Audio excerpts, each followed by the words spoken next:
Now, you may have heard or seen on the news that President Obama says he will attach the DC taxation without representation license plate to the all of the presidential limos, and you may be wondering, well, where did that come from? Well, we can tell you that there's an activist in this town named Mark Plotkin, who used to be on this show, who pressed the then mayor of the District of Columbia, Anthony Williams, back in 2000 to have that license plate be the District of Columbia's license plate.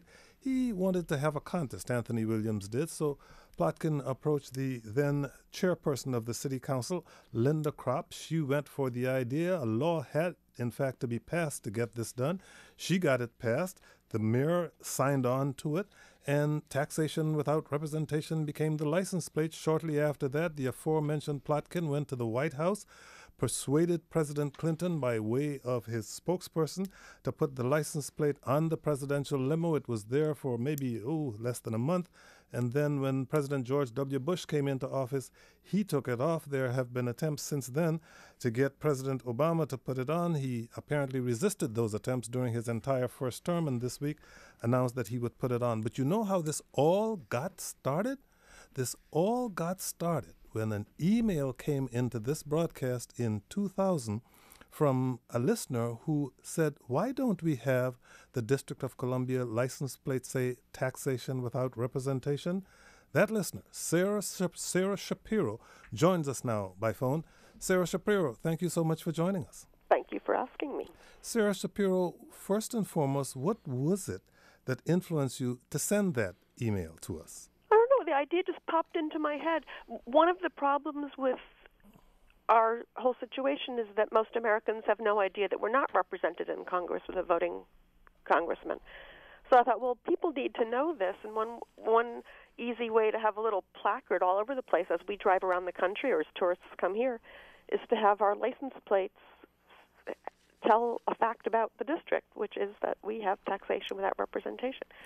So if that little fact is running around the country and people are seeing it on the back of cars, they'll say, hi, how come the license plates say taxation without representation? And in fact, I Googled it recently and I saw how many tourists thought it was a joke. They thought it was some sort of vanity plate until they realized, like, all the cars have it and all the cabs have it. Like it can't just be one person's crazy notion. So they found out more about taxation without representation. So it did actually work. People did question why we had that on our license plates. It's my understanding, based on an article that I read back in 2000, that this was something that you used to include on emails that you sent to friends, just the phrase taxation without representation. Is that correct? Sometimes, yeah, I'd say, like, I'm from the District of Columbia where taxation without representation thrives or, still exists, or, sometimes. But so you send an email to a radio... That was around the same time as that email. I don't know which came first. So you sent an email to a radio broadcast. At the time, did you have any idea that it would have the legs that it ultimately did? No, not at all. In fact, when the email wasn't used on this show, I wasn't the least upset. It was like one little idea. Like, you can't possibly read all the emails that are sent to you during each show. So I wasn't in the least upset. I was utterly thrilled that Mark went with it. It was a source of just joy and pride. Because you're right, it was such a little idea.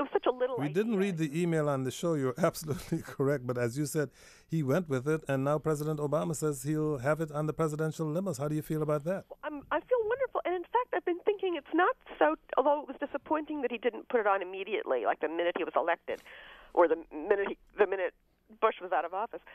It's almost good that it's going on now for this inauguration, because the last inaugural was such an important event in America. It's such an astounding, amazing thing. This inaugural won't have that much of interest. Like, it's it's the same old president again, and there's less excitement.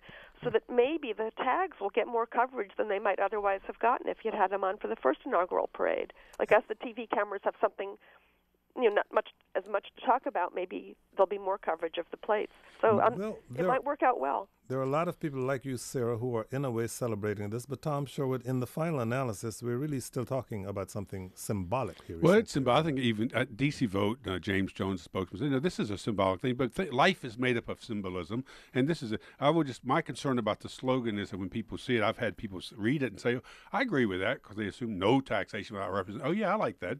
They don't necessarily equate it or ask why is it on the DC tag. They just kind of lump it in with the federal government and how we're all wards of the federal government, and we wouldn't exist if there weren't a Congress and the White House. But so I wish it had more of a curse tone to it. But Sarah Shapiro, Tom made a very important point. You did not want to say no taxation without representation. I just wanted it to be a fact, not a plea, but a fact, just the way West Virginia has mountains, so it's the mountain state. We are what's notable about the district is that we pay taxes and are not represented. I just worry that people subconsciously add the no when they see that. That's such a popular phrase from our history that they just add no in their heads without thinking about it. In their heads. Well, it is of course it's a symbol, and it won't make any difference. And for that matter, if Eleanor Holmes Norton could vote, that wouldn't make any difference. But one of the comments somewhere said it isn't just the district that's not represented in Congress; it's everybody. It's 99% of us. Do you support? Before we let you go, do you support voting rights in Congress? Do you support full statehood, a monarchy? What do you actually support? Monarchy would be great. I'll make you king. King Sherwood, yeah. Some people think I act like it anyway, King but that's of okay. Sherwood, King of Sherwood. Are you for statehood? I think statehood is appropriate. Are you for statehood? People say it's just a city. It's not a city.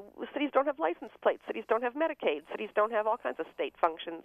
And in fact, I think we shouldn't all say Washington, D.C. as our address. I think we should say Anacostia, D.C., Deanwood, D.C., Foggy Bottom, D.C., Chevy Chase, D.C. We should act more like a state in our small behaviors like that.